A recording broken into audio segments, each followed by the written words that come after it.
Olá, boa tarde a todos.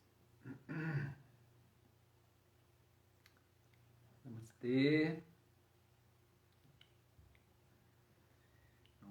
Sejam bem-vindos aqui a essa live da Aliança do Yoga. Eu fui incumbido aqui da missão de falar um pouquinho, trazer um pouquinho a reflexão, né, de responsabilidade, de quais são as responsabilidades no yoga, e eu vou extrapolar um pouquinho isso, né, não vou falar apenas da responsabilidade do instrutor de yoga, mas falar um pouquinho da responsabilidade dentro do yoga. Então, falar um pouquinho da responsabilidade de quem é aluno, quem é praticante. Namastê, Mati. Responsabilidade dos instrutores, obviamente. E até falar um pouquinho da responsabilidade das escolas, dos institutos, dos estúdios, dos espaços onde o yoga é oferecido. Então, vou ir um pouquinho além do que simplesmente falar da responsabilidade do instrutor de yoga. Então, enquanto o pessoal está entrando, eu vou dar uma introdução de 2 pontos que eu acho importante a gente conversar, que seriam 2 visões do yoga.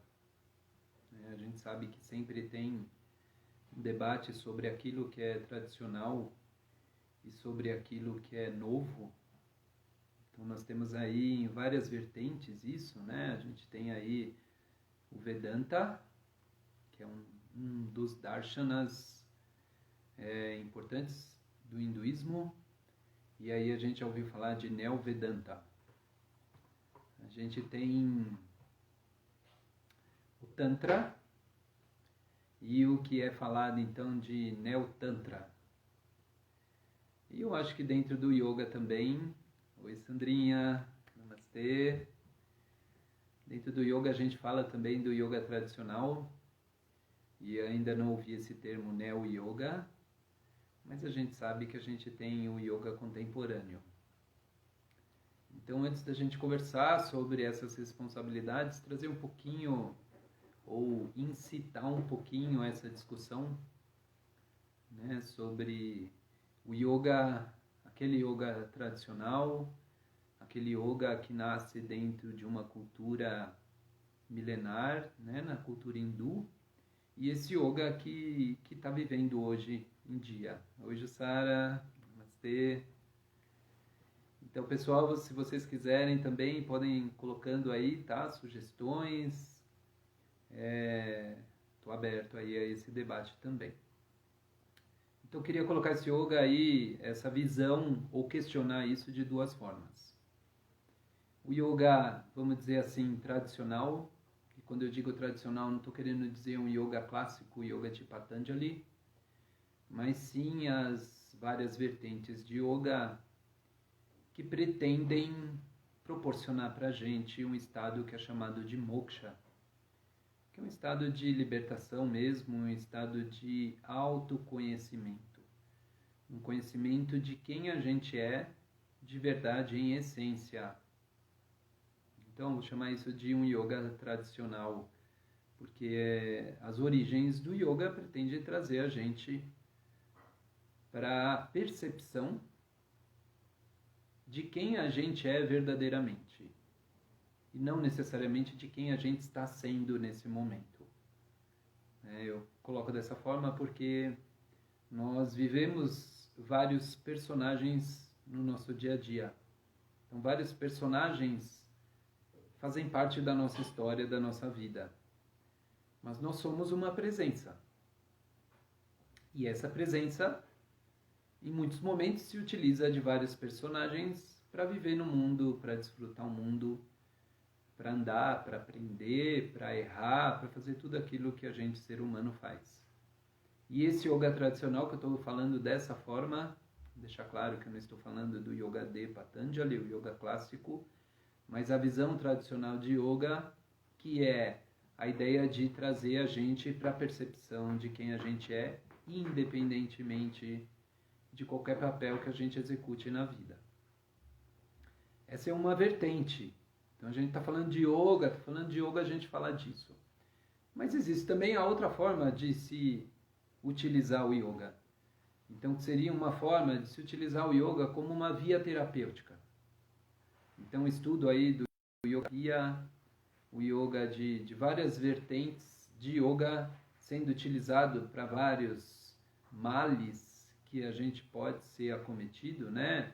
Yoga para postura, yoga para ansiedade, yoga para depressão, yoga para preparação para o parto, yoga de várias formas, yoga para terceira idade, yoga para performance em empresas, yoga para reduzir estresse no trabalho, ou simplesmente yoga como uma atividade física. Então quero definir dessa forma, essas duas formas de se falar, de se chamar ou de se entender o yoga. A primeira forma, aquela mais antiga que eu estou falando aqui, chamando de tradicional, aquela que se utiliza de um leque de técnicas específicas, com o objetivo de trazer uma pacificação mental, um aquietamento das flutuações que constantemente tem na nossa mente, para que a gente, a partir desse aquietamento, consiga perceber essa essência que a gente é e que vive os diversos personagens. Então esse é o yoga tradicional. E esse yoga mais contemporâneo, né, um yoga que se utiliza muitas vezes da pesquisa científica para ser utilizado como via ou ferramenta terapêutica, né, como método auxiliar de vias terapêuticas, ou como yoga para performance, yoga para atleta, ou seja, um yoga para utilizações específicas e não aquele yoga para utilização de trazer a gente para a percepção de quem a gente é, para trazer a gente para o autoconhecimento. Então, essas duas formas da gente definir o yoga. A outra coisa que eu queria falar, que é muito importante para a gente ter esse debate, é que tudo aquilo que a gente faz com frequência, tudo aquilo que a gente pratica, e prática, eu estou falando prática estudo ou prática mão na massa mesmo, isso acaba gerando frequências no nosso organismo, vibrações mesmo, vibração no sentido denso, dessa matéria mesmo que a gente vê, vibrações no sentido sutil de se falar de energia vital e vibração também no sentido quântico, vamos falar dessa forma. Tudo que a gente faz com frequência gera esse tipo de vibração. E essa vibração, como antenas, acaba se conectando com aquelas frequências ou ondas que estão nessa mesma frequência. Então, tudo aquilo que a gente faz com frequência, constantemente, emite vibrações e acaba conectando a gente com aquelas mesmas vibrações dessa mesma frequência. Isso quer dizer que aquilo que a gente pratica constantemente está nos ligando a certa determinada energia. Então, se eu começo a praticar bastante Kung Fu, eu estou emitindo uma frequência e essa frequência vai me conectar àquela vibração de toda a ancestralidade do Kung Fu. Se a gente pratica yoga, essa prática das diversas vertentes de yoga acabam emitindo frequências e vibrações também, que acabam conectando a gente a essa mesma força, a essa mesma energia.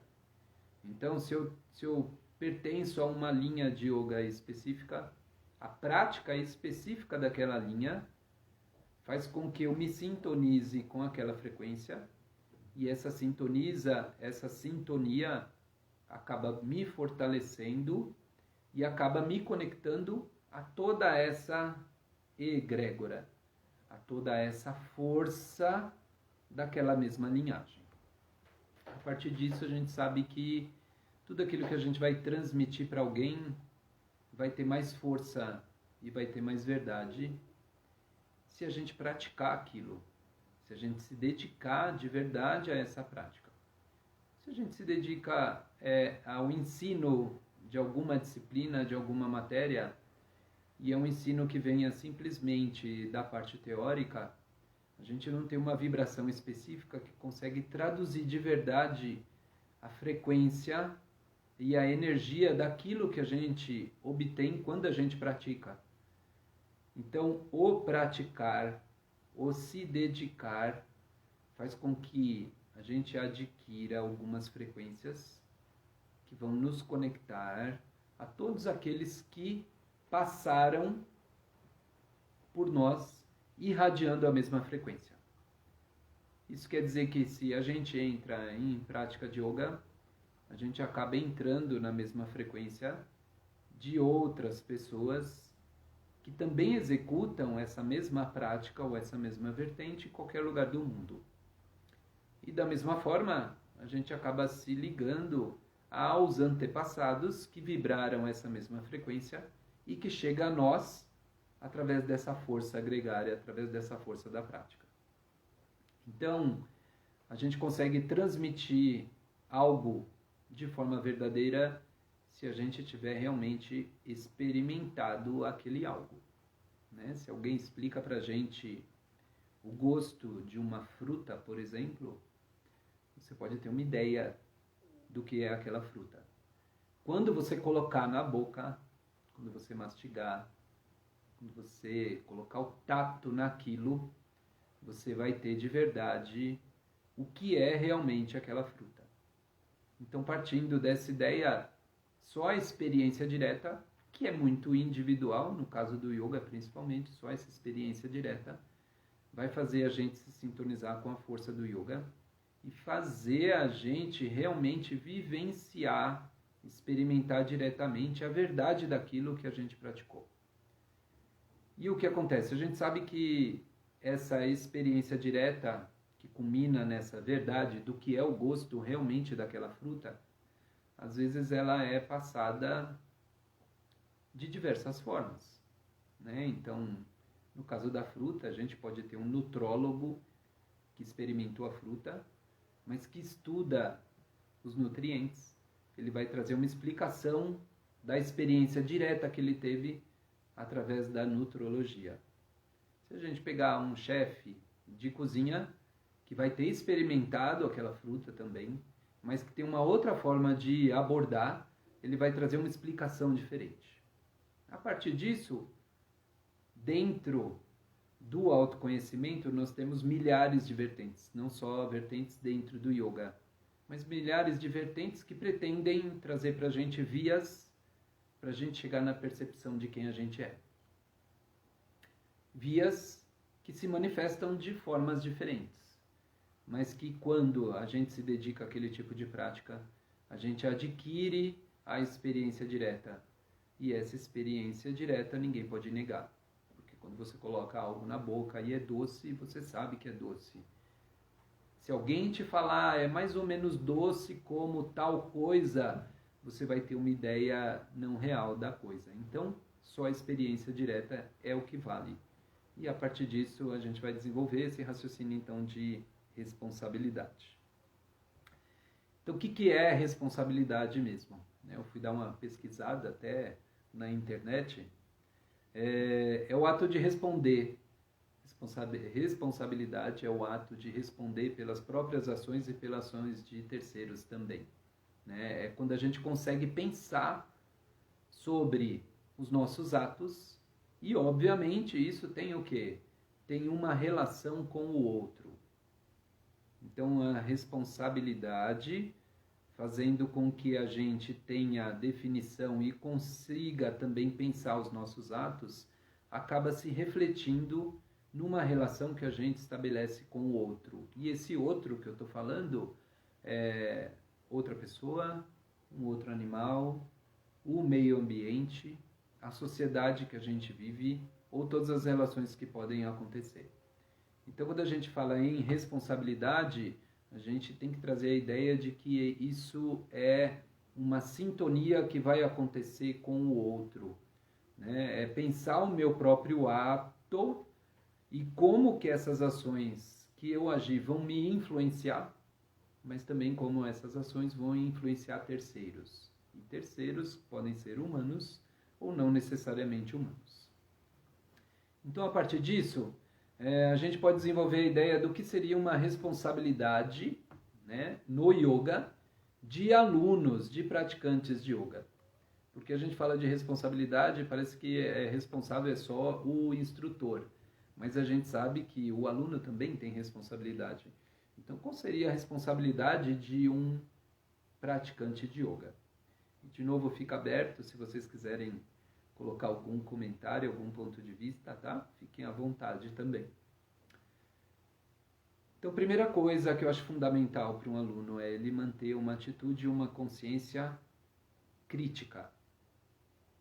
Crítica no sentido de avaliar mesmo se aquilo que está sendo passado para ele é adequado.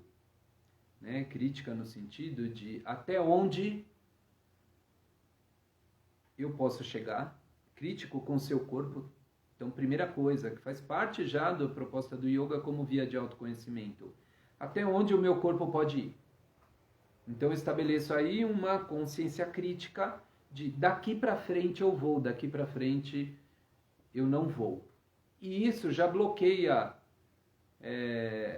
alguns fatos que podem acontecer de abusos, alguns fatos que podem acontecer também de lesões dentro da prática. Né? É importante haver uma consciência crítica e uma autorresponsabilidade, e essa responsabilidade dizendo, olha, até aqui você pode ir, daqui para frente é bom não passar. A partir disso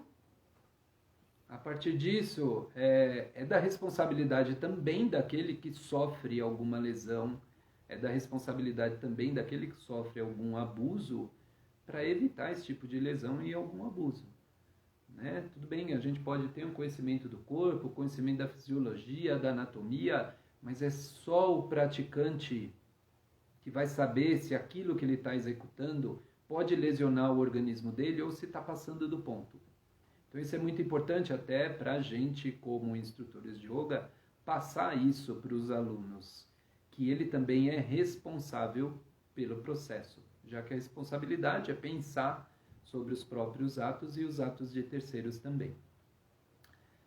A partir desse ponto crítico, é importante que esse aluno ele obtenha e ele tenha, primeiro, respeito e confiança naquele que vai passar a informação para ele.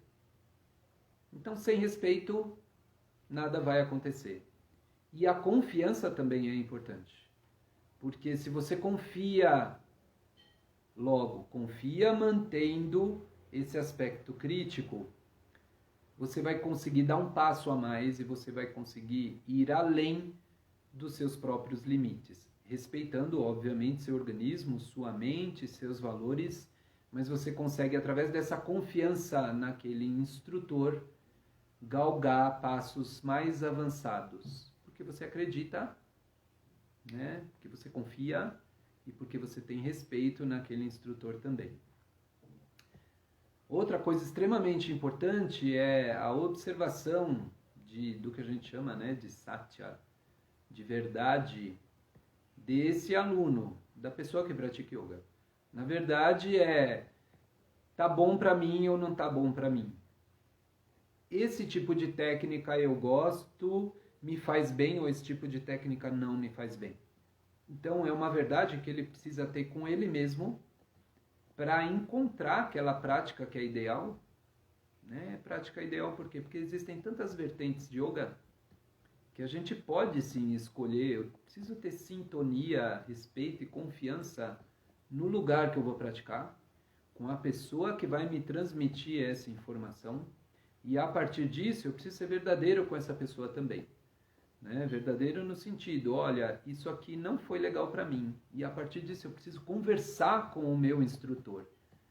A gente precisa, como instrutores, ter bastante feedback, bastante retorno dos alunos. Principalmente quando a gente está em aulas presenciais, e mais ainda agora da forma online, onde a gente precisa ter esse retorno porque de repente numa aula, numa sala com 30 alunos, 20 alunos, 10 alunos, cada um está com uma experiência diferente.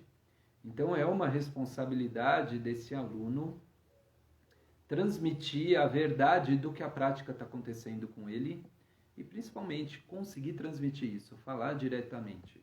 Olha, naquele momento, aquele tipo de situação me causou isso, isso, isso. E através dessa conversa, o próprio instrutor vai conseguir sanar essa dúvida ou direcionar esse aluno. Olha, então na próxima você vai utilizar um outro recurso, uma parede, um banco, uma cadeira, uma almofada, ou simplesmente, se a pessoa não usa esse tipo de material, eu vou passar para você de uma forma diferente, adaptada. Então essa conversa ela é muito importante, né, ser estabelecida para... Isso faz parte dessa responsabilidade, então, do praticante. E outra coisa que é extremamente importante é a assiduidade, né? A pessoa que pratica yoga, ela precisa ser assídua, ela precisa estar presente.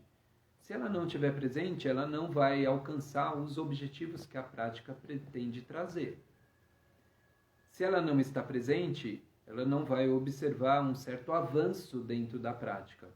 E, naturalmente, o yoga não vai acontecer dessa forma, né? Então, aquilo que eu comecei falando sobre frequência, né? A manutenção ali de uma frequência e de uma vibração que vai acontecendo a partir da prática, ela só vai acontecer se a gente praticar constantemente, né? Podemos chamar isso de abhyasa, a prática constante. Então, é responsabilidade do aluno que ele pratique constantemente.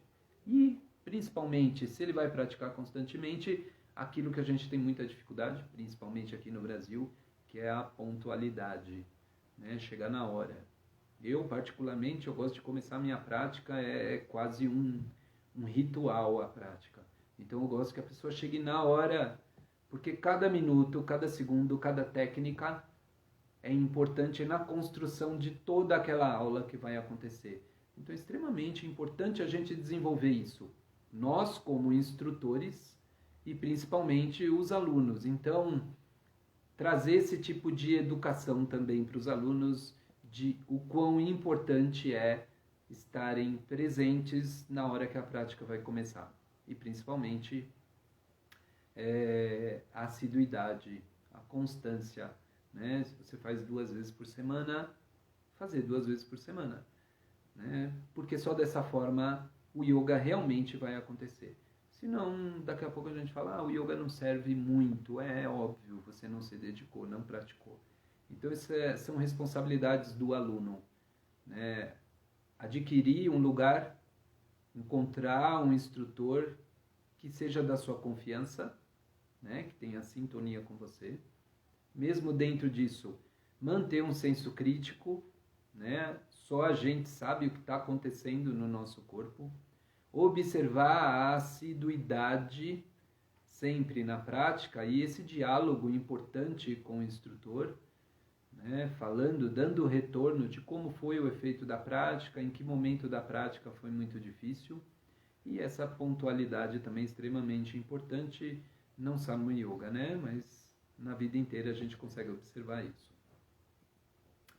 Quando a gente vai, então, para a responsabilidade do instrutor de yoga, eu conversei com alguns amigos, professores, até agradeço, né, para ver se a gente estava em sintonia com essas mesmas intenções e características, né, sobre a responsabilidade do instrutor de yoga. A gente precisa ter muito em mente o quão é importante e o quão a gente consegue interagir, já que responsabilidade é uma interação com o outro. O gatinho era sempre bem, né? Aproveita o colinho. Essa interação com o outro. Então, quando a gente interage, a gente como instrutor interage com o outro, a gente tem uma atuação no corpo físico da pessoa, uma atuação na mente da pessoa, e atuando no corpo e na mente, a gente acaba atuando no comportamento dessa pessoa também. Esse comportamento acaba reverberando nas relações que essa pessoa tem. A gente acaba interferindo com a prática de yoga e dos diversos tipos de yoga, eu não estou falando aqui apenas de yoga físico, Hatha Yoga e as vertentes de Hatha Yoga, mas de todos os outros tipos de yoga, a prática do yoga acaba interferindo também na imagem, no comportamento e na relação dessa pessoa com os outros, com os familiares, com quem estiver perto, no trabalho. A gente interfere na relação com a natureza, né? Essa consciência, vamos chamar assim, essa consciência ecológica acaba sendo alterada também através da prática de yoga, e a consciência e essa relação com os animais também, né? Se a gente observar aí o comportamento que a gente tem depois da prática de yoga, a gente vê que todos esses comportamentos são alterados com relação à natureza, com relação aos animais, com relação aos outros, a minha imagem pessoal, a minha estrutura corporal e os meus pensamentos e emoções são alterados com a prática. Então, é de grande responsabilidade do instrutor de yoga, né, trabalhar com alguém, né, observar essas mudanças no corpo do outro, e aí entra primeiro a necessidade de preparação mesmo desse instrutor para lidar com todos esses aspectos. Lembrar que quando a gente fala do outro, né, então eu tenho uma relação com o outro, mas eu não estou falando de um único indivíduo. Quando a gente interfere como instrutores de yoga, não a gente, mas a própria prática de yoga, quando a prática de yoga interfere na vida de um indivíduo, ela está interferindo na vida do coletivo. Porque esse indivíduo, ele se relaciona com outras pessoas. E outras pessoas se relacionam com outras pessoas. Então, a partir do momento que um único indivíduo é alterado, todo o meio ao redor dele é alterado. Então, se há um aumento de uma consciência não violenta, um aumento de uma consciência ecológica, todo o meio, todo ao redor, o lugar onde essa pessoa mora, a natureza ao redor onde essa pessoa vive, ela vai sendo modificada. Então, quando a gente interfere na vida de um, a gente interfere na vida de vários, porque não tem ninguém isolado. Ninguém está vivendo dentro de um isolamento real, né? A gente tem um isolamento acontecendo nesse momento, mas algumas pessoas ainda interagem com outras, ou interagem com animais, ou interagem através da rede, da internet. Então, relações estão acontecendo. Então, se a gente melhora, ou vamos colocar assim, se a gente se coloca como via de melhora através do yoga, ou a gente se coloca como via de piora na vida de uma pessoa, essa pessoa vai levar essa melhora para as pessoas que estão ao redor. Ou essa pessoa que estiver ali com essa vida piorada, ela vai levar esses aspectos piores para as pessoas que estão ao redor, através das suas emoções, através dos seus hábitos. Então a gente não pode esquecer que o yoga é uma via de mudança mesmo, mudança social, mudança política, mudança ecológica, não diretamente, mas de forma indireta. Aquele indivíduo que se comporta de uma forma diferente, que age de uma forma diferente, que vê o mundo de uma forma diferente, vai se relacionar com outras pessoas, e essas outras pessoas podem entrar nessa mesma vibração. E assim a mudança vai acontecendo naturalmente. Vocês sabem, acho que a maioria dos que estão aqui, né, estão aqui por conta do yoga, e vocês sabem como o yoga altera o nosso jeito de ver a vida, o nosso jeito de ver o nosso corpo, o nosso jeito de ver nossa mente, os nossos pensamentos e as nossas emoções. E a gente sabe como isso mudou, né? Como isso foi alterado. Algumas pessoas a gente acabou se desligando, outras pessoas a gente acabou se ligando. Em alguns lugares a gente não visita mais, outros lugares a gente visita com mais frequência. Então, sim, existe uma responsabilidade social, de mudança social gigantesca a partir dessa experiência né? E dessa alteração de frequência e de vibração que o yoga pode trazer para a gente. Então, o yoga é individual, sim, mas não tem ninguém sozinho. Nós somos uma humanidade, é um coletivo. Então, essa mudança interna pode ser talvez aquela mudança que provocaria uma mudança no mundo.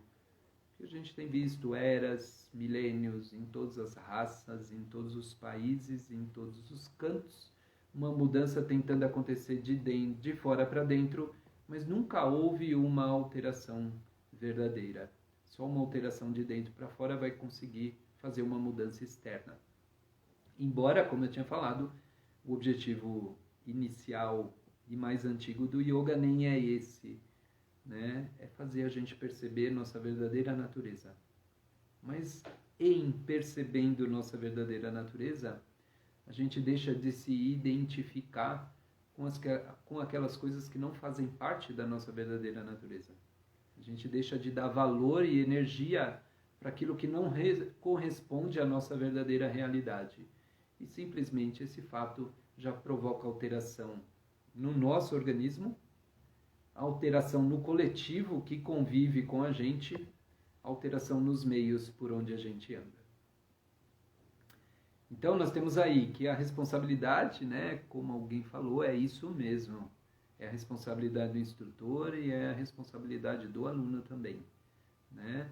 Responsabilidade do aluno em confiar, em manter esse senso crítico e evitar ser passado para trás, né? Então até onde vai essa confiança e esse respeito, e a do instrutor também em transmitir com certeza de que qualquer transmissão de pensamento, de conduta, de postura, vai fazer uma alteração no corpo, na mente, no comportamento, na autoimagem, na visão da natureza e na integração, que acaba se refletindo no todo, acaba se espalhando para todos os lados. Olá! Ok, então essas são características importantes do instrutor, que ele vai sim agir, tem uma grande responsabilidade em cima do corpo, da mente do aluno e, consequentemente, da sociedade como um todo, porque está todo mundo integrado. Para isso é importante que esse instrutor se aproxime então de quem? Do autoconhecimento, da percepção de quem ele é. Porque se a gente só consegue transmitir aquilo que a gente verdadeiramente tem, e o yoga pretende trazer para a gente essa percepção de autoconhecimento, Jaya, a gente precisa adquirir esse autoconhecimento. Né? E a gente sabe que o autoconhecimento no nível humano, vamos colocar dessa forma, vai trazer para a gente a compreensão de que todo ser humano é imperfeito. De que não tem ser humano perfeito. Talvez, acho que se a gente fosse falar, eu gosto bastante dessa frase assim, ser humano perfeito é ser humano imperfeito. Né? Se hoje eu estou agindo com uma perfeição, daqui a pouco eu não estou mais. Então ter isso em mente tira uma carga muito grande de necessidade do próprio instrutor ser o perfeito, ser o santo. E trazer essa compreensão de que nós não somos perfeitos traz também uma abertura que a gente sempre consegue aprender uma coisinha a mais. Sempre a gente aprende ou com outros instrutores, ou através de uma leitura, ou através da prática, ou através do contato com o nosso aluno. A gente sempre está aprendendo uma forma nova, um jeito novo, ou um conceito novo também. Então isso faz parte do autoconhecimento. Perceber que nós, como humanos, somos verdadeiramente imperfeitos. Isso tira uma carga muito grande. Porque eu sei que eu posso errar, é bem provável que eu vá errar várias vezes, e esse erro me deixa no estado mais alerta, e tudo bem se eu errar mais uma vez, talvez eu tenha aprendido que daquela forma eu não devo fazer mais. Uma forma diferente. O outro ponto do autoconhecimento vai além desse autoconhecimento humano. é a gente compreender que nós somos consciência.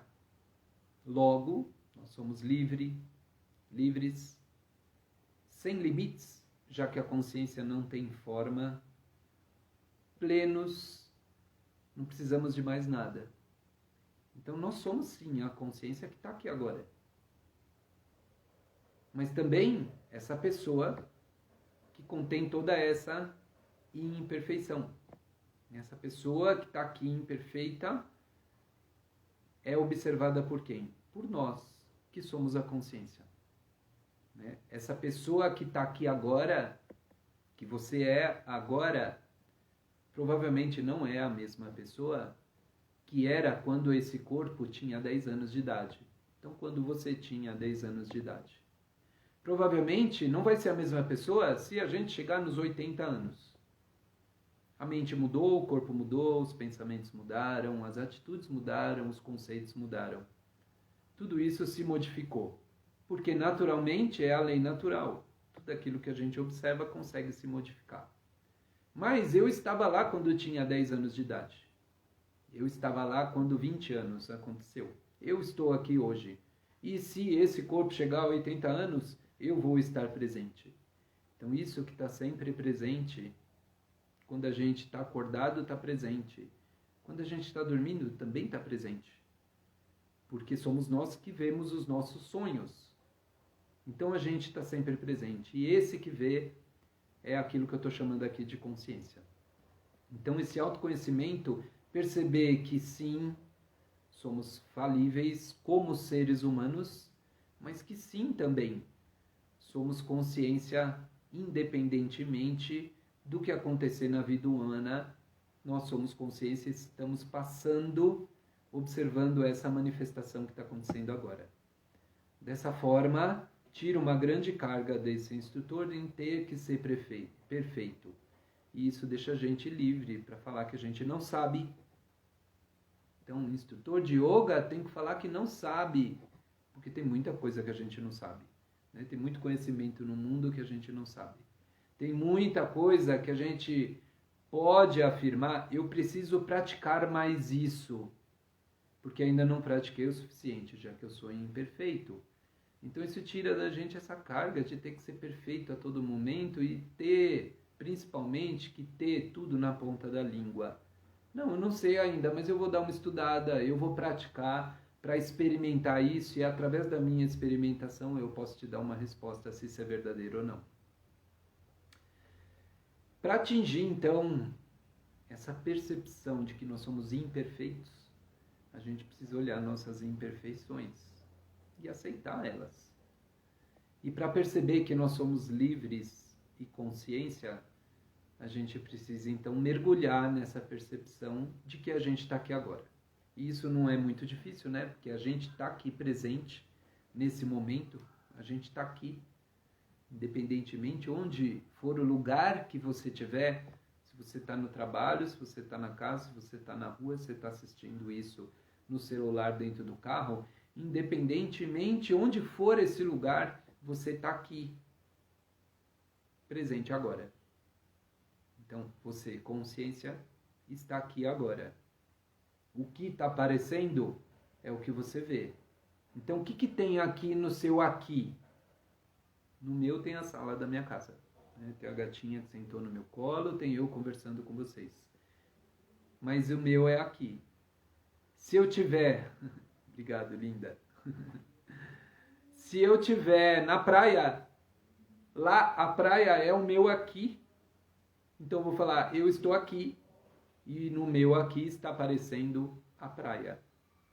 Eu estou aqui agora falando como professor, mas eu não sou professor. Quando eu estou com as minhas filhas, eu não sou professor, eu sou pai delas. Mas independentemente disso, eu continuo sendo o mesmo, a consciência que está aqui agora. E para a gente perceber isso, o nosso aspecto imperfeito, humano, e para perceber o nosso aspecto livre, consciência, através do yoga, porque existem várias vertentes para isso, mas através do yoga, a gente precisa então do estudo. Sim, Estamos falando, lembra que a gente está falando aqui da responsabilidade do instrutor de yoga. Então, essa responsabilidade que é individual, mas que é coletiva também. Porque se a gente altera o corpo, a mente, a emoção de um indivíduo, esse indivíduo reage na natureza, com os animais, com o outro e com seu próprio corpo de forma diferente, e a sociedade vai se moldando. Para que esse instrutor consiga e tenha responsabilidade nesse ato, ele precisa de autoconhecimento, reconhecer sua natureza humana, falível, mas reconhecer também sua natureza além da humana, que é a natureza de que nós somos consciência mesmo, e estamos aqui agora. Agora, gente, a gente está aqui como consciência. Daqui 5 minutos, você vai estar aqui também. Só que vai ser 5 minutos. Ontem, hora que você deitou, se eu te perguntasse onde você estava, você falaria, estou aqui. Então, de verdade, nós como consciência estamos sempre aqui. E para a gente perceber esse aqui, e a partir desse aqui, reconhecendo as nossas limitações, a gente consegue transmitir a informação do yoga. A gente precisa, sim, do estudo teórico, né? A gente precisa estudar os shastras, as escrituras do yoga. Tem muita literatura, tem muito livro, mas a gente vai observar o foco principal e o motivo, as técnicas e a meta principal do yoga, principalmente dentro das escrituras do yoga. Né? A gente tem aí as escrituras, os shastras reconhecidos da linhagem do yoga. É óbvio que hoje em dia a gente trabalha com muita gente dentro do yoga. Então é óbvio que a gente precisa entender um pouquinho como esse corpo funciona. Através do estudo da fisiologia, da anatomia. É bom a gente conhecer a história do yoga, né? Como ele começou e como o yoga é hoje, esse yoga contemporâneo que a gente vê. Como ele chegou nesse momento, trazendo toda essa característica mais ancestral. Então esse estudo teórico, para quem vai transmitir uma informação, ele é extremamente importante. Talvez para a pessoa que seja só um praticante, ela está só praticando, então num determinado momento aquilo não é importante. Né? Quando ela começa a mergulhar mesmo no yoga, a gente vê que aí sim ela começa a se interessar mais. E aí é o momento da responsabilidade do instrutor em falar, até aqui eu posso te conduzir. Daqui para frente você precisa procurar outro professor. Ou esse próprio instrutor ele vai, né, ter essa responsabilidade de se abastecer com estudos para conseguir transmitir essa informação. Então esse fato da gente reconhecer a nossa imperfeição é um fato que deixa a gente livre para falar, até aqui eu posso te conduzir. Daqui para frente tem que ser com outra pessoa. Isso é extremamente importante e ninguém fica menos ou mais por conta disso. Né? Depende da nossa dedicação, é até onde a gente vai conseguir transmitir também. Mas o mais importante dentro disso tudo, para adquirir mesmo essa percepção de que nós somos falíveis como humanos e essa percepção de que nós somos livres como consciência, é a prática. Por quê? Exatamente, eu posso estudar tudo sobre uma fruta, mas eu só vou realmente conhecer essa fruta quando eu experimentar. É a experiência direta. Então eu posso estudar bastante coisa de uma determinada língua. Posso estudar bastante inglês, bastante sânscrito, mas a gente precisa da prática. Porque a prática torna aquilo verdadeiro, aquilo está dentro da nossa pele, aquilo está verdadeiro. E à medida que a gente pratica, como eu falei no começo, a nossa prática, seja ela meditação, kirtan, japa, mantra, asana, pranayama, tudo aquilo que a gente está fazendo emite vibrações e frequências. Em todos os níveis. No nível físico, a hora que eu estou fazendo um mantra, tem várias coisas físicas acontecendo que reverberam em frequência e em vibração. No nível sutil, prana circulando de uma forma que acaba reverberando essa energia vital. No nível quântico, a gente sabe que essa frequência se espalha. Então, à medida que a gente mergulha na prática, a gente está irradiando essa frequência.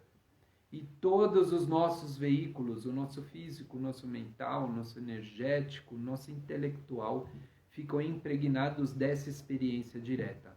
A partir disso, você consegue transmitir porque você sabe através da experiência. Não porque você sabe apenas por conta da teoria. Porque você ouviu falar, né? Ou porque você leu, ou porque um mestre falou. Não, primeiro é a experiência direta e depois a transmissão desse conhecimento. Porque duas coisas são diferentes. Uma coisa é ensinar, a outra coisa é aprender. Ensinar, todo mundo pode ensinar. Mas aprender é um processo diferente. Então você pode dar uma aula ensinando. E talvez aquele ensinamento nenhum aluno captou. Então ele não aprendeu. Então, quando a gente fala de ensino e de educação, a gente está falando que eu preciso aprender a ensinar. E esse aprender a ensinar vai facilitar o aprendizado de quem está recebendo essa informação. E para a gente ter essas características de conseguir ensinar bem e transmitir bem, a gente precisa de um conceito que tem sido falado bastante, principalmente dentro das teorias de educação, que é um conceito chamado de competências. Então nós precisamos observar as competências quando a gente vai transmitir alguma informação, para que facilite o aprendizado daquela pessoa que está recebendo. Então, olha quanta coisa é a responsabilidade do instrutor. O que são essas competências, então? Para uma educação ampla e verdadeira acontecer, é preciso que essa pessoa que aprende estude, tenha informações e adquira conhecimentos. Então, para um instrutor transmitir a informação do yoga, ele precisa adquirir conhecimento. E ele vai adquirir conhecimento como? Assistindo aula, lendo livros e principalmente mergulhando nas escrituras do yoga. Porém, a gente sabe que as escrituras do yoga nem sempre são fáceis de entender. Se pegar um Yoga Sutra, nem é tão fácil. Se pegar alguma Upanishad, também não é muito fácil. Os tantras não são fáceis, uma linguagem meio crepuscular, meio ali escondida do que é a realidade. Então talvez a gente precise assistir a aula de alguém que consiga transmitir para a gente o que aquela informação quer passar. Então a gente precisa desse estudo teórico, sim, para transmitir com veracidade as informações do yoga e não ficar espalhando fake news, vamos falar assim, por aí. A outra competência é a necessidade de se ter a habilidade. Então não adianta só eu estudar a teoria. Eu preciso da prática. A gente precisa da prática. Eu preciso saber. Saber é conhecimento. Eu preciso saber como fazer. E eu só vou saber como fazer quando eu tentar fazer e errar e ver que não dá certo. Então eu preciso praticar até para trazer para mim mesmo, essa compreensão de que eu não consigo fazer ainda. Isso é extremamente importante. Não consigo fazer isso ainda. O que eu preciso para conquistar? Praticar. Então a gente precisa, como instrutor, obter conhecimentos. Estudar mesmo. Mergulhar nas escrituras do yoga, principalmente. Se a gente vai trabalhar com yoga físico, a gente precisa ter conhecimento anatômico, porque a gente está lidando com corpos diferentes, de dimensões diferentes, que apresentam as mesmas estruturas, mas cada estrutura num corpo é diferente do outro. Então a gente precisa desse conhecimento, precisa da prática, para eu saber o porquê que eu não consegui fazer determinada postura, o que me impediu de fazer determinado pranayama. Qual foi a dificuldade que eu tive de repetir uma frase na execução de um japa ou de um kirtan? Eu preciso mergulhar prática para me trazer habilidade. E a outra competência que a gente precisa ter como educador, né, como uma pessoa que transmite a informação, é a atitude. Então, qual é a atitude que a gente tem que ter? Qual é o comportamento correto? Né? Qual é o jeito que eu vou tocar no meu aluno? Isso é extremamente importante. Será que quando essa pessoa fez a inscrição, eu avisei para ela que o toque é permitido, que o toque está presente dentro do método que eu utilizo? Será que no momento que eu vou fazer esse toque, é conveniente de eu conversar com essa pessoa e falar, vou te ajustar? Né? Se a gente pegar na ciência médica, uma enfermeira e um médico, ele precisa comunicar para esse paciente que ele vai fazer aquele procedimento. Da mesma forma, é interessante a gente colocar isso. Então, qual é essa atitude? Qual é o comportamento que a gente tem? Né? E a gente observa, então, que essas 3 competências, adquirir conhecimento, adquirir habilidade através da prática e adquirir o tipo de atitude que deve ser mantida dentro de uma prática de yoga ou no universo yogi, e aí a gente acaba extrapolando isso para a vida diária, não é só a responsabilidade do instrutor, mas aí eu entro de novo em outro ponto que é a responsabilidade dos cursos de formação, das escolas de yoga. Então, o curso de formação, ele precisa oferecer conhecimento, teoria, né? E a gente tem aí que, por exemplo, aqui na Aliança, alguns cursos para obter esse registro, esse reconhecimento, precisa ter estudo de história da filosofia, precisa ter estudo de algumas escrituras específicas no yoga.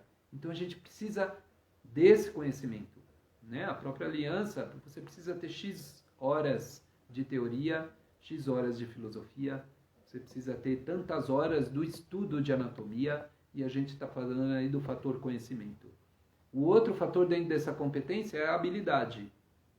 Quanto de prática? A prática é extremamente importante, né?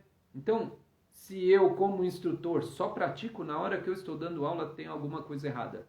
Porque a hora que eu estou dando aula, não, é a hora para eu praticar. Tudo bem que a gente está num momento difícil, né? No online, que está tudo diferente.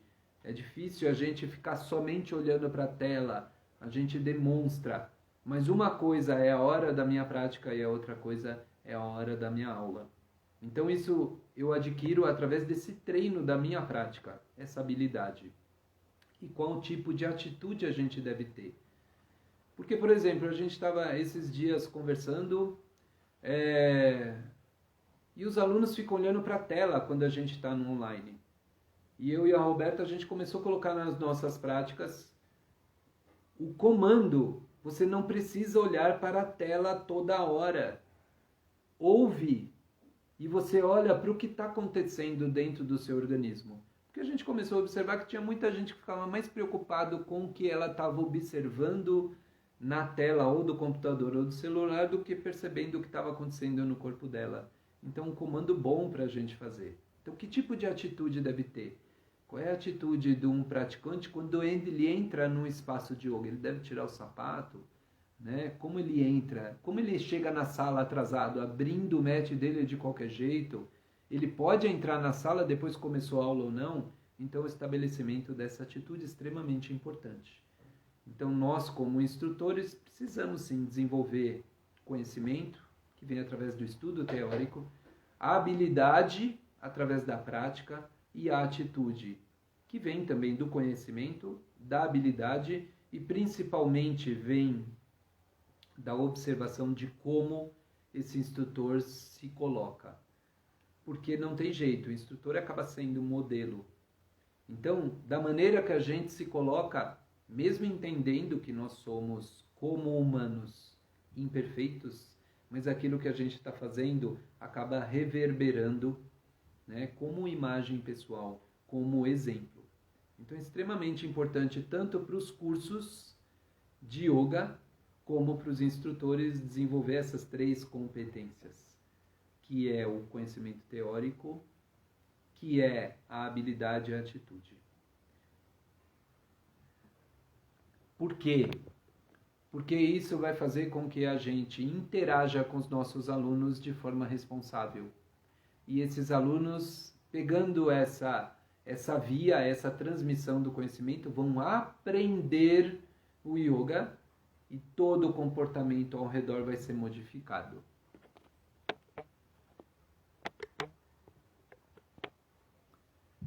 A Jean coloca aqui, né? Tem também a questão de verificar o próprio alinhamento no vídeo, já que você está praticando sozinho. Exatamente. E isso é prática, né, Jean? A gente praticando vai conseguir se posicionar melhor. De novo, aquilo que eu falei no começo, um feedback dos alunos, isso é extremamente importante. Esse retorno, se foi agradável, se não foi, se eu consegui captar isso de forma eficiente ou não. Outra coisa importante também é a gente deixar claro para o aluno qual é o objetivo. Então, como eu falei no começo, o yoga como via de autoconhecimento ou yoga como via terapêutica ou de performance. Isso é extremamente importante. Né? Olha, você vem praticar aqui, o meu é o yoga terapêutico. Qual é o seu problema? Você está com escoliose, então a gente vai tratar a sua escoliose. É lógico que o yoga vai acontecer dentro disso, mas você deixou claro. Olha, o meu yoga visa, ele vai tratar a sua escoliose, mas o objetivo é autoconhecimento. Por quê? Porque aquele praticante, ele vai se dedicar aí, ter confiança no instrutor, que esse instrutor vai conduzir ele para aquele objetivo. A gente sabe que a maioria dos alunos não procuram a gente por conta de autoconhecimento. Geralmente é por escoliose, ansiedade, depressão, vou dormir melhor, meu médico mandou, o psicólogo mandou, mas é extremamente importante a gente orientar qual é o objetivo mesmo final, qual é a meta pretendida através desse tipo de yoga. Outro ponto extremamente importante de um instrutor, já que ele serve até como modelo, respeitar a diversidade, né? Diversidade de estilos de yoga, né? Existem várias personalidades e para cada personalidade pode ter um tipo de yoga diferente. Então, respeitar estilos, respeitar as linhas, respeitar as diversas visões, né? Como eu falei no começo, se um nutrólogo experimenta uma fruta, ele descreve essa fruta de acordo com o conhecimento que ele tem. Se um químico experimenta a mesma fruta, ele vai descrever aquela fruta de um jeito diferente.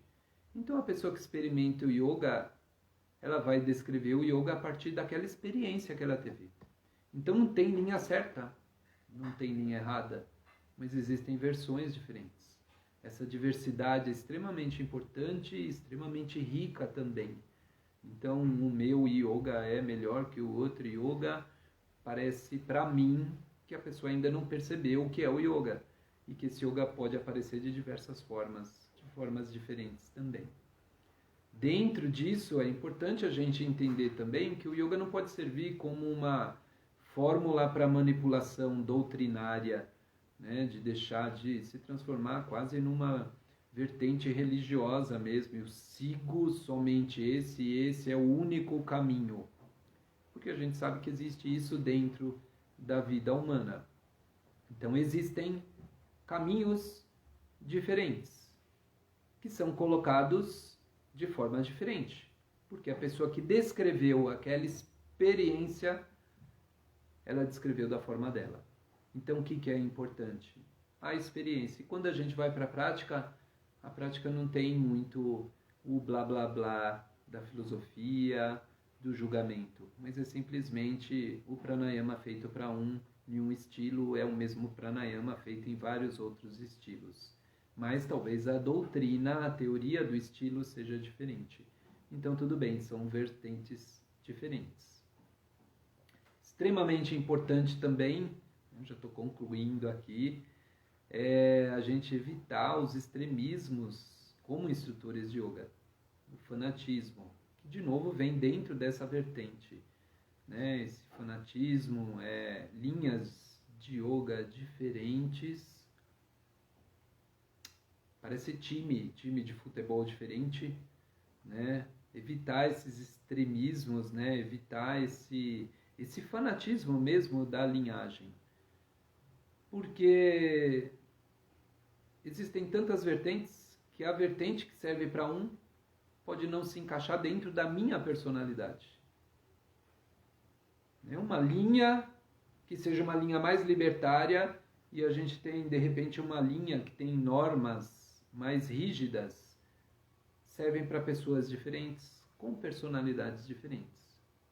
Mas tudo isso vai trazer para a gente a percepção, essa percepção não humana de que a gente é a mesma consciência que consegue observar vertentes diferentes e modelos diferentes dentro de tudo isso. É importante, entendendo a nossa verdade da prática e a nossa imperfeição como ser humano, a gente aceitar sim que a gente tem limite dentro da prática. Nosso limite pessoal e o limite de conseguir transmitir essa informação. Então, até onde eu posso transmitir essa informação? Olha, eu tenho conhecimento do yoga, dessas técnicas, mas não sei utilizar isso como via terapêutica. Extremamente importante falar isso. Olha, esse nível de prática eu ainda não atingi como professor de yoga. Então, é importante dizer isso, né, pro aluno, para trazer essa verdade mesmo. Né? Dentro disso, a gente pode dizer também, dentro dessa visão hoje em dia de inclusão, de toda essa diversidade que a gente tem, diversidade de gênero, diversidade de corpo, diversidade de raças, dentro da unidade que é o ser humano, a gente pode, o quanto possível, trazer essa inclusão, que é o que acontece hoje em dia, já que o yoga não é simplesmente a prática de asana, né? Yoga é muito mais do que a prática de asana, trazer essa inclusão. Mas se não é possível, dentro da minha prática, colocar essa inclusão, eu preciso ser verdadeiro também com esse praticante e trazer essa verdade manifestando que dentro do meu estilo de yoga não cabe dessa forma. Mas aí tem outros estilos para se praticar dessa forma também. Então, dentro disso tudo, a responsabilidade dentro do yoga é uma responsabilidade sim do praticante, de se dedicar à prática, de ter assiduidade, né, de ser verdadeiro e comunicar essa sua verdade para o instrutor, de manter um senso crítico em relação a até onde eu posso ir na postura, de ter um senso crítico em dizer não quando alguma coisa não é muito agradável, e essa responsabilidade do instrutor que vai principalmente no sentido de desenvolver a sua verdade do yoga, ou seja, a sua prática pessoal e o seu estudo pessoal, para que ele consiga desenvolver, então, conhecimentos sobre o que é o yoga para transmitir essa informação com veracidade, habilidades, ou seja, desenvolver a prática pessoal para conseguir transmitir essa informação a partir da sua própria experiência, não só da experiência ou leitura de livros, e essas atitudes, né, que a gente observa dentro do yoga, as atitudes de respeito, de acolhimento também, e principalmente de identificação do nosso lado, que é um lado humano, falível, que erra constantemente, que não sabe tudo, né? Trazer essa verdade, e também de reconhecimento do nosso lado, além do humano, nosso lado de permanecer mesmo como consciência. É muito difícil, né, conversar sobre responsabilidade, ainda mais dentro do yoga, né, tendo tantas vertentes e algumas vertentes com tantas normas. Eu tentei falar um pouquinho aqui sobre uma visão geral, não restrita a um tipo de yoga, e a ideia de que, mesmo se eu sou um bhakta, um praticante de Bhakti Yoga, eu preciso ter o conhecimento, então eu preciso estudar, eu preciso praticar, e dentro disso existem algumas atitudes também que eu devo ter dentro da minha egrégora, dentro da minha vertente de yoga, mas essas atitudes que a gente tem como ser humano também dentro de todos os outros tipos de yoga. Então eu sei que eu já estou passando do tempo. Se alguém tiver alguma coisa para colocar, para falar de alguma forma, pode escrever agora.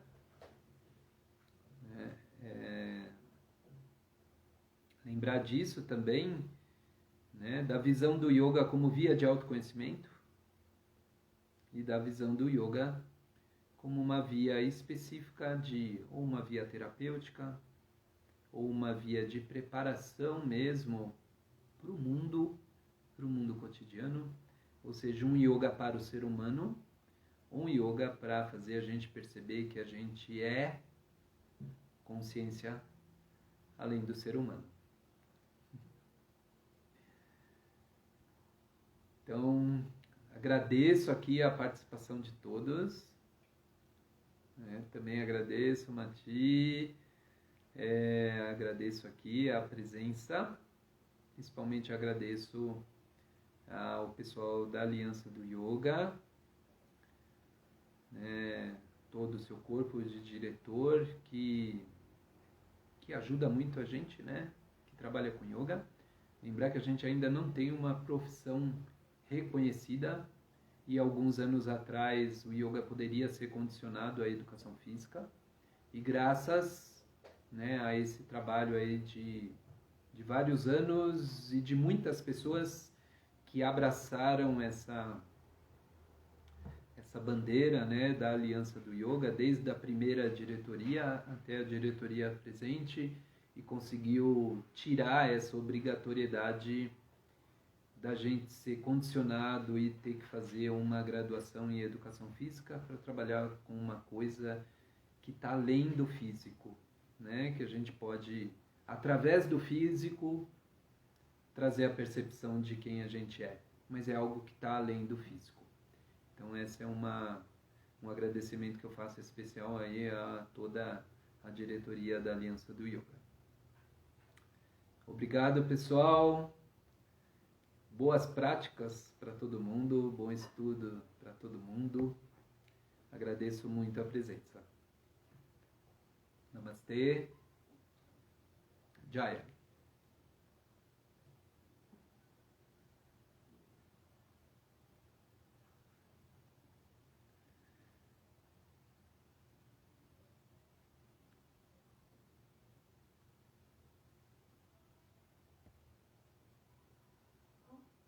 Não sei como encerra.